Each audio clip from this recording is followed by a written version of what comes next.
comparing to other competing TVs. If you'd like to skip ahead, then check out the links in the description down below. The design of the Q90 is impressive. At a glance, it looks like the screen is floating. The stand is a very heavy component as it's made of solid metal, so it feels well built and is very sturdy. The controls are located on the front of the TV under the Samsung logo, and the buttons act as a four-way joystick, which is fairly easy to use. The Q90R also has the same One Connect box found on many other high-end Samsungs. It allows you to plug all inputs and power into this external box, which can be placed far away from the TV. Only a relatively thin cable connects to the screen, so it helps to keep cables out of sight. The borders of the TV are also thin and look good. Moving around to the rear, the TV is very thin. It also supports Samsung's no-gap wall mount, so it can sit almost flush to the wall, which is great. The back of the TV has a textured finish, which looks good. There is only a single connection for the One Connect cable. On the One Connect box, there are 4 HDMI inputs. The fourth one performs a bit differently to the others and may support HDMI 2.1 in the future, as we'll talk about later. There are also 3 USB ports on the side and a tuner. Now, if we look at a thermal image of the TV, we can see the One Connect box puts out quite a bit of heat. This isn't a problem, but it is a result of the power supply and external electronic components. Overall, because many of the components are external, the screen itself doesn't get too warm. So we'll now move on to our picture quality tests. We'll be comparing to currently available TVs, but the competition will change as new models are released throughout the year. For an updated comparison with new models as we buy and test them, see the review page on the website, which is linked below. We'll start with the contrast ratio. A high native contrast is important to produce deep blacks, especially in scenes that local dimming isn't as effective. This tends to be scenes with bright and dark areas close together. The Q90R does have a high native contrast ratio, so it can produce deep dark scenes. At just over 3000 to 1, it's within the lower end of the typical range of V8 type panels. It is lower than the Q9FN from last year, but this really isn't very noticeable in most content due to the effective local dimming. We have done multiple measurements of the native contrast of these TVs at different backlight levels to confirm this difference. The contrast is much better than the Z9F, which is very interesting because both of these TVs have an additional optical layer to improve viewing angles. We've found in the past that this layer results in a lower native contrast, but for this TV, it doesn't seem to have as much of a negative effect. Now, local dimming is also very important to produce deep dark scenes. The Q90R has very good local dimming with a large number of zones. The algorithm is quite interesting as it heavily prioritizes reducing blooming. This means that in an effort to darken dark areas, the TV also causes a type of vignetting around bright areas. In extreme cases, this can cause a loss of very small details in dark scenes. When watching content with subtitles, and especially in HDR, changing brightness around the subtitles is visible, especially in the dark. This can be very distracting. Also, as we'll see later, the TV has very good black levels off-axis, so the telltale blooming at an angle isn't very noticeable when comparing the Q90 side by side with other local dimming TVs or when viewing our video. Like other new Samsung TVs, local dimming can't be disabled through the normal settings menu. This means that those who dislike the downsides of local dimming have no way to prevent this. Having said that, if you're buying this flagship model, then you probably don't plan to disable one of its distinguishing features. So now onto the reflection handling. If you're in a bright room, then good reflection handling is important. The Q90R offers excellent performance. Reflections are decreased significantly thanks to the anti-glare coating, which results in the lowest total reflections number that we've measured.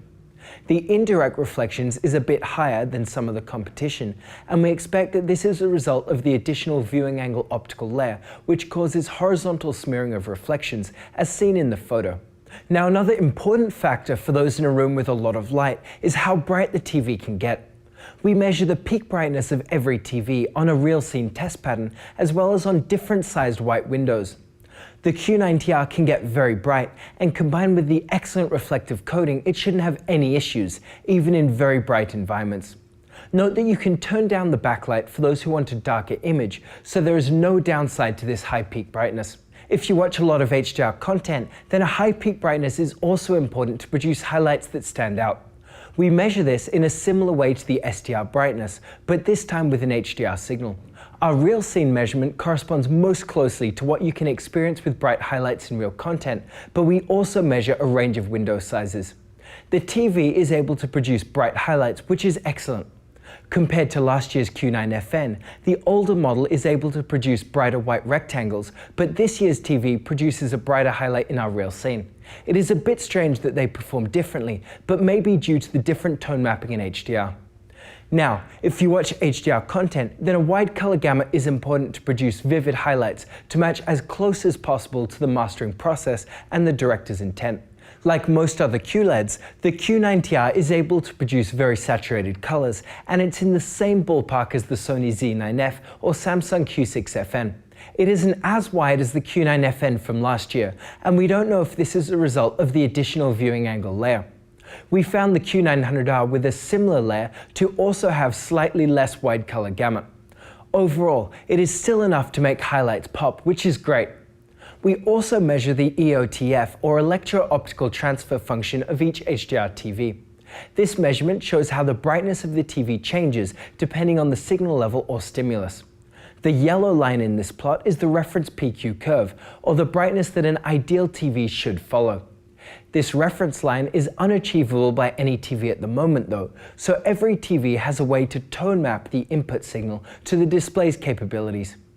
We can see that the Q90R exceeds the reference yellow curve for much of the input range, which some people might like as it produces a brighter image with more pop. This is a problem for video enthusiasts though, as it doesn't correspond to how the image was mastered. Now, if you sometimes watch from an angle or have a wide seating arrangement, then good viewing angles are important to ensure an accurate image off-axis. To help with this, the Q90R has an additional optical layer in front of the VA-type LCD layer. This optical layer isn't really noticeable, but you can see that it adds distortion when we take a photo of the pixels. The effect of it though is very interesting. We measure the image accuracy at 10-degree angle increments, and the viewing angles of this TV are better than almost all TVs we've tested with the same VA type. The image continues to maintain a very similar gamma for wide angles, and the colors don't change much. The blacks also remain deep, which is great. Overall, the performance is more similar to IPS-type TVs, and this is a good pick for those who have wide seating. If you watch sports or play games, then a uniform screen is important to prevent distracting areas known as the dirty screen effect. Unfortunately, this is one area that the Q90 underperforms in, as dirty screen effect is noticeable.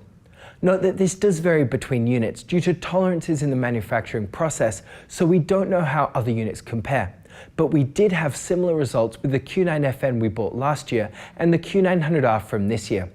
Let us know if you buy either of these TVs, and if so, how yours compares. This is interesting because we've found that the cheaper edge-lit Samsung TVs tend to have better uniformity with less dirty screen effect. This is likely due to the different way that these TVs are constructed. We'll now move on to our motion tests. If you want to learn more about motion on TVs, then see our video series, which is linked down below. For those who watch sports or game, a fast response time is important to reduce the amount of motion smearing. The Q90R has a very fast response time, which is typical of many new LCD TVs. This is excellent and results in clear motion without much blur trail. This small amount of smearing is visible on the left-hand side of our moving logo photo as a slightly darker region. If you want the lowest amount of blur when gaming, then this TV also has the option to adjust the flicker of the backlight, a feature known as black frame insertion. It works well, as this TV can flicker at 60 FPS, which is good for avoiding blur or duplications with most 60 FPS games. The effect of this is clear when looking again at our moving logo photo. Now, the TV has 4 HDMI inputs, but they don't all perform the same. The first 3 inputs support HDMI 2.0 full bandwidth. The fourth input also supports a 4K signal at 120 Hz, which is excellent for PC gamers. This is supported via the bandwidth of HDMI 2.0, as it uses an 8-bit signal with chroma subsampling, but it may also indicate that this fourth input could be certified for higher bandwidth signals like HDMI 2.1 in the future. Unfortunately, there aren't any HDMI 2.1 sources yet to test this, but we will do this as soon as a source becomes available for us to buy. A low input lag is also important to reduce the time between an action in-game and when you see it on the screen. Like most other Samsung TVs, the Q90 has a very low input lag at about 15 milliseconds for 60Hz content. This is excellent and in line with the best TVs we've tested. There is also the option to interpolate low frame rate content while keeping input lag low, which many people like for low frame rate games and is currently a feature unique to high-end Samsungs. This adds some input lag, but results in a much smoother image. The TV also supports automatic low latency mode, which is a neat feature that allows the TV to change automatically to game mode when this Xbox or another console triggers it when a game opens. High-end Samsung models are also currently the only TVs that have a variable refresh rate feature. This feature allows the display to keep in synchronization with the changing frame rate of demanding games. It is useful for gamers on a new Xbox or a PC with FreeSync support and prevents screen tearing. It works well and doesn't cause a change in the amount of input lag, which is great. Now, this TV has the same Tizen-based smart platform as other Samsung TVs. It's very intuitive and easy to use, as everything can be accessed from the home bar on the bottom of the screen. The remote also works well with it and is very simple, but provides a lot of functionality. There is also a Bixby voice assistant which works well. It's a bit faster than previous Samsung TVs, which is nice. Unfortunately though, like many new TVs, there can be ads in the smart platform, including the home screen. Whether you see ads depends on if someone is paying to advertise to you, so you might have different results. Now for the sound. The Q90 can get quite loud, which is good, and has some punch to the bass, but lacks a deep thump or rumble. As with most TVs, if you care about sound, then an external soundbar or speakers is the way to go. So overall, the Samsung Q90R is a very interesting TV. There have been a few TVs which have tried to improve the viewing angles of V8 panels, like the Z9F, but it's always come at the cost of dark scene performance, which is usually a no-go for enthusiasts. On the other hand, the Q90R strikes a slightly different balance, as it can still produce deep dark scenes. As a result, it's one of the most versatile TVs we've tested. If the most important factor to you